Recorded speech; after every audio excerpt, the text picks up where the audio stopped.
Hello there, I'm Brit and I'm broadcasting out of the east of England. And I really wanted to talk about the Nigerian former president of the Senate, Mr. Ekwe Madu, um, who brought a street labourer or a market trader to London with a view of using his kidney for his daughter, who had a terrible kidney disease or a debilitating kidney disease.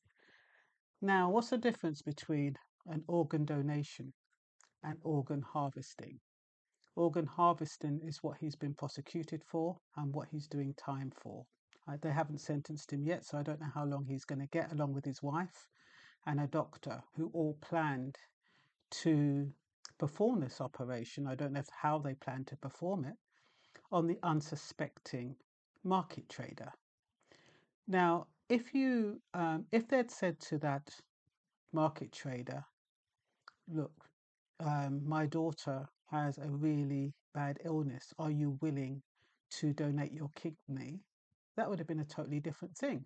I still don't think it would have been allowed in the UK because if you're a visitor in the UK, you're an excluded group from giving donations, your organ donations.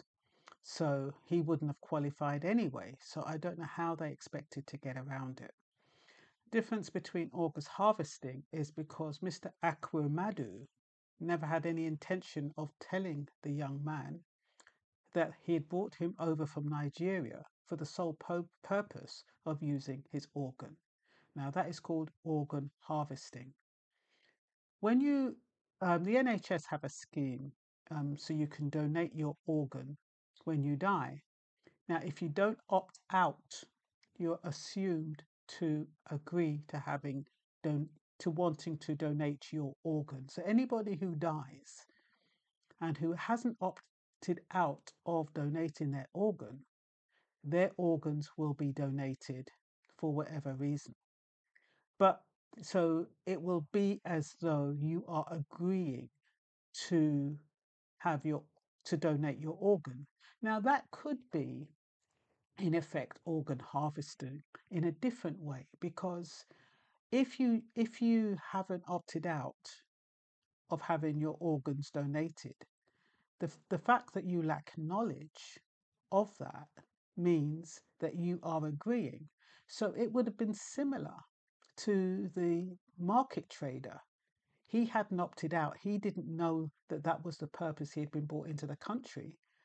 So he had his organ, if he'd had his liver or his kidney taken out, wouldn't that be the same as somebody who hasn't opted out of being an organ donor? I know it's different. It is different, but it is kind of the same. I'm trying to draw that parallel so you can understand what I mean. So anyway, my concern is that, it's once again about devaluing your own people, devaluing another person.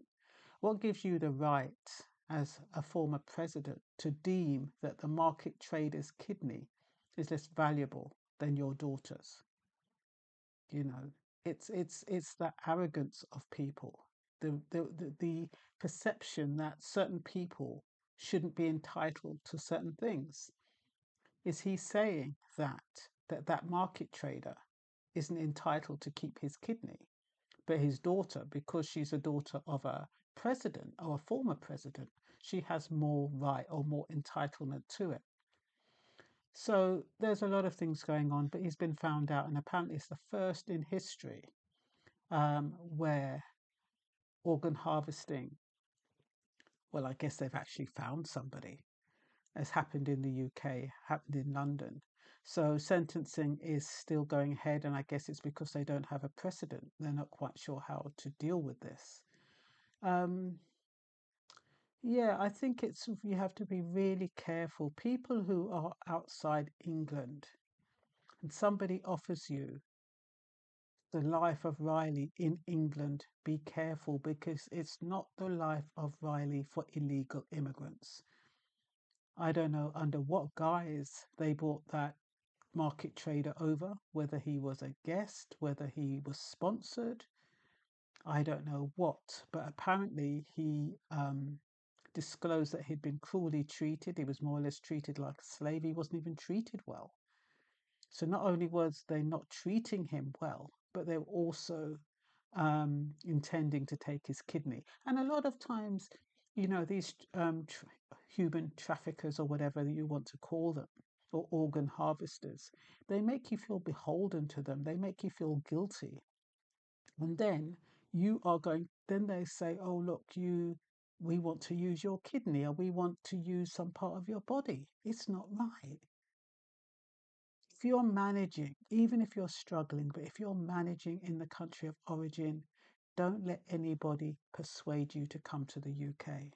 So many people, I mean, when you think about asylum seekers, some of them have been brought over here by human traffickers under the guise that they're going to give them jobs and somewhere to live. And when they come here, they don't have no jobs, or if they have their jobs, the traffickers take all their money, and then they beat them if they're not bringing in any money, and they force them into prostitution and all sorts. So the grass is never greener on the other side. It's just a different color.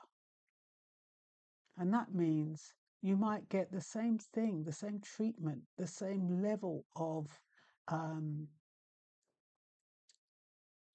don't even want to say comfort, but there's good and bad everywhere.